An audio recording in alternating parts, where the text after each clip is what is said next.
Garden update, October 14th, 2020. Alana, what are you looking at?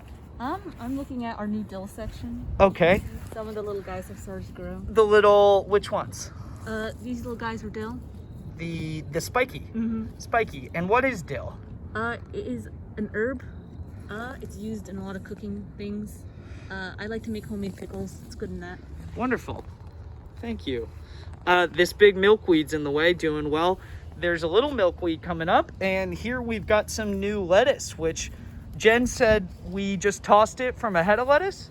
That's what I hear. Yeah. That's the word on the street. That's the rumor. This like old lettuce went to seed.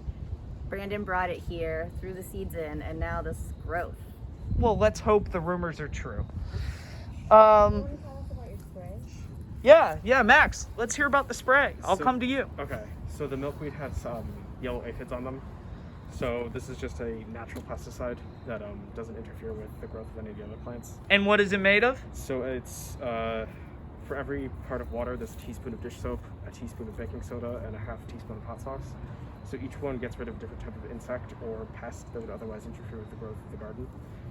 So the dish soap gets rid of aphids, the baking soda gets rid of any other like gnats and black flies, and then the pepper sauce gets rid of like birds and squirrels from taking the seeds off of the plants, which we don't want because of the way we're growing this garden. But what if the birds and squirrels get a taste for spicy food? I hope they don't, because I don't think they can sense it. Watch out. Watch out, everybody.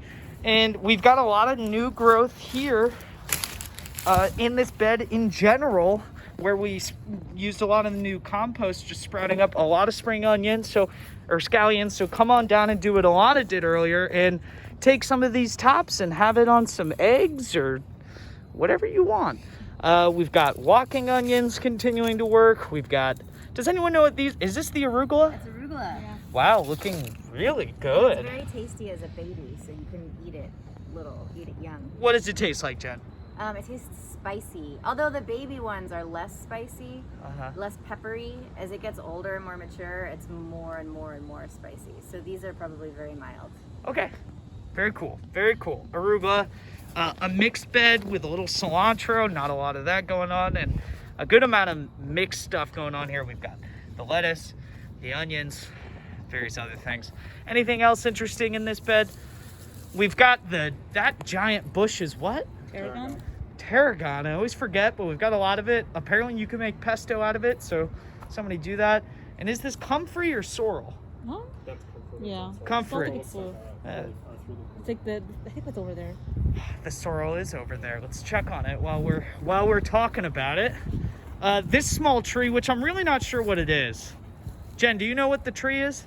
Some kind of berry. Seaberry? No. Seaberry? Yeah, we need to get rid of this. So if somebody wants to do a project about tree removal and removing it to another location, a safe home, or if any of you three, or maybe another garden organizer or person involved with the garden, or just a friend of yours wants to take this, that would be great, because the groundskeepers don't like us making trees.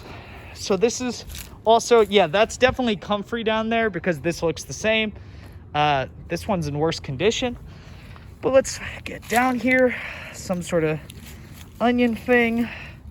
The Clover Garden, which is maybe my favorite part of the garden, just for how fantastically thick it is and how it retains this moisture in here. It seems to be making a slight expansion here, so that's interesting. Let's check this kale out.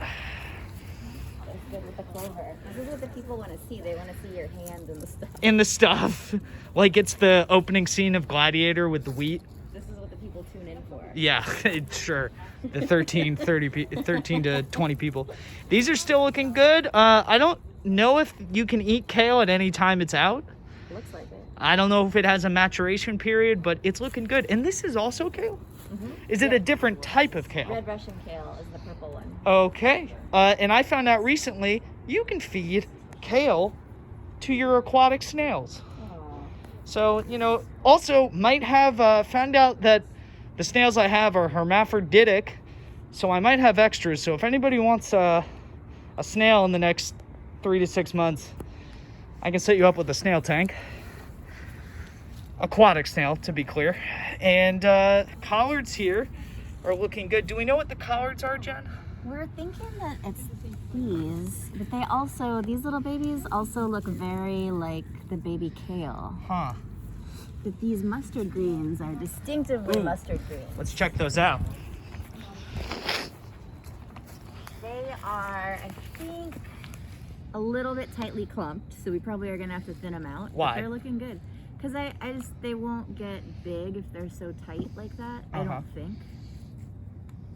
Or maybe they'll like the coziness as it gets colder. Who knows? This is a question.